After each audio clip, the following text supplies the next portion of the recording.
They were set to picket the buffer stock company last week, Tuesday, to demand 2 years of arrears owed them.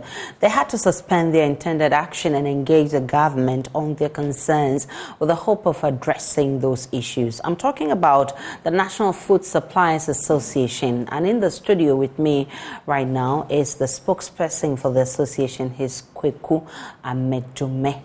Right? Did I mention the name right? Yes, right. Good to see you this morning. Good to see you too. So tell me, first of all, what kind of foodstuff do you supply to the buffer stock? Yes, I would like to say good morning to you and your cherished viewers. We deal in maize, rice, oil, palm oil, vegetable oil, milk, all food supplies all foodstuffs that the students at SHS eat or consume. We undertake supply of those foods to the various schools. Okay. We do that on behalf of the government. Okay. How long have you been doing this, and what has changed this time around in terms of payment? We've been doing that since the inception of the free SHS program of the government. And from the beginning, it's been smooth. Payment has been prompt until recently, when things have not taken shape, until recently when payments have not been coming as it were. Buffer stock has been indebted to our suppliers for the last 2 years. Okay. We've made several supplies to buffer stock, but they have failed to honor their commitment by way of payment to our members.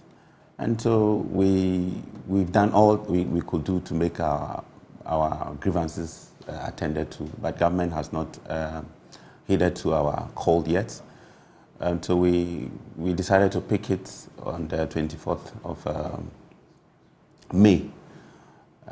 Fortunately, they invited us to have a meeting with us where they agreed.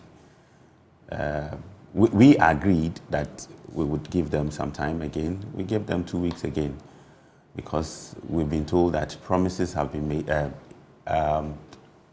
some initiations have been made to ensure that payments are effected. We've been told that Controller and Accountant General have been informed or have been instructed to effect payment to our members. So we want to give the government the benefit of the doubt. We understand that taking money or withdrawing money from government coffers takes some processes.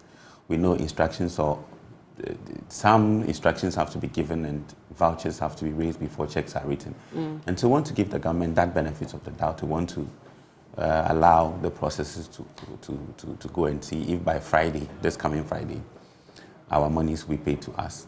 That failure to pay as the government promised would definitely be going back picketing. So this meeting was held when, last week? Yes, on the day before the picketing, we were invited to have a discussion by the authority, where we were shown some evidence to the effect that the monies will be paid in due course.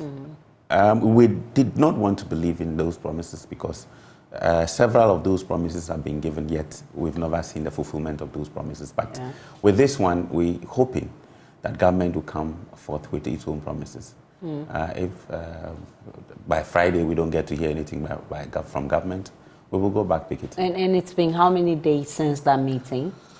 It's been 6 days now. 6 days. 6 days now. And so up till Friday will be about... Will be about 14 days. 14 days, which is the 2 weeks ultimatum. So as it stands now, what's the outstanding arrears? The outstanding arrears is running up to 250 million Ghana cedis, 270 million Ghana cedis. Okay. And we wouldn't want to be discussing the details of those things in public domain, but it's been really frustrating. Our members are really frustrated. It will interest you to know that some of our members are dead as a result of the frustrations they go through. Most of them go in for bank loans. Some rely on some credibility to secure funding to finance their businesses. And that credibility is dwindling. Banks are on us. Our properties or assets that we use to secure those loans for our businesses are in the verge of being taken over by the bank. And that is what we are appealing to government, for government to do something about this. Failure of which we would have our members lose a lot from their businesses. How long have you stopped supplying government? I mean, how long has it been that? We have not stopped supplying. You are still supplying, we are still supplying, even though as we speak now. Arrears? Yes, as we speak now, there are current arrears. There are still payments that are yet to be made, apart from the 270 million I'm talking about. There are other ones that have not been paid. But we are more particular about this 270 million because it has been long overdue. This money has been in arrears since 2002, 2001, 2002 academic year. And if you calculate the inflation, the interest rate up to date, you realize that even if those monies are given to us, the value of those monies have reduced drastically. And that's why we are appealing to government that we want to encourage, we want to continue with the supply. We want to support the government policy of free SHS. But we cannot do so if our monies are locked up with the government that we've done everything possible to get our money back. We're not getting it. So we're hoping that this time around, government would honor its own promises as it made us to believe that by Friday we'll be getting our money. If not, then we're going back picketing. You go back picketing, yes. But is there a possibility that you would also stop supplying if government doesn't fulfill its promise? We might get there. We might get there because you will agree with me that even that 270 million at the time, it is not of the same value today. So if it continues, if government keeps holding up to that money, most definitely it will be frustrating our supply. Most of these foodstuffs, we go to get them on credit from the farmers ourselves. And so no farmer would want to continue giving you foodstuffs when you have not given back what you have come to take already. Yeah. And so we're only pleading with government, with all humility, that most of these suppliers are women.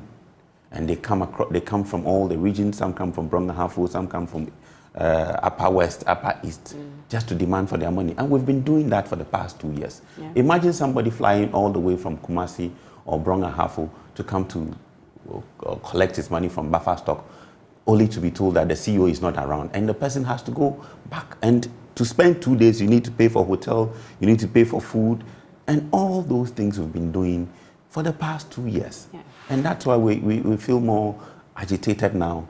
We feel more anxious because we are losing our jobs. We are getting out of money, out of the credit market.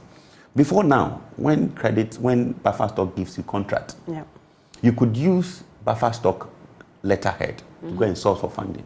Yeah. But today, because of the delay in payment, when buffer stock gives you contract letter, you cannot use that contract letter to go and secure any funding because people don't believe in the creditworthiness of buffer stock again.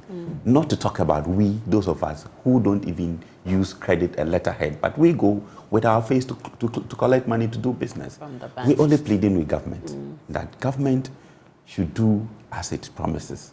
So that by Friday, we wouldn't be coming to the studios here to discuss monies owed to us, our members. Right. So, Kweku Medome, thank you so much. I wish you all the best, and we're hoping that government will fulfill its promise by Friday. Hopefully. Say if government doesn't do that, you go back. We'll go back picketing. Yes. Well, this is something we'll be looking forward to, because if this does not happen, the possibility of senior high school students lacking food supply would also be an issue to discuss. Let's take a break.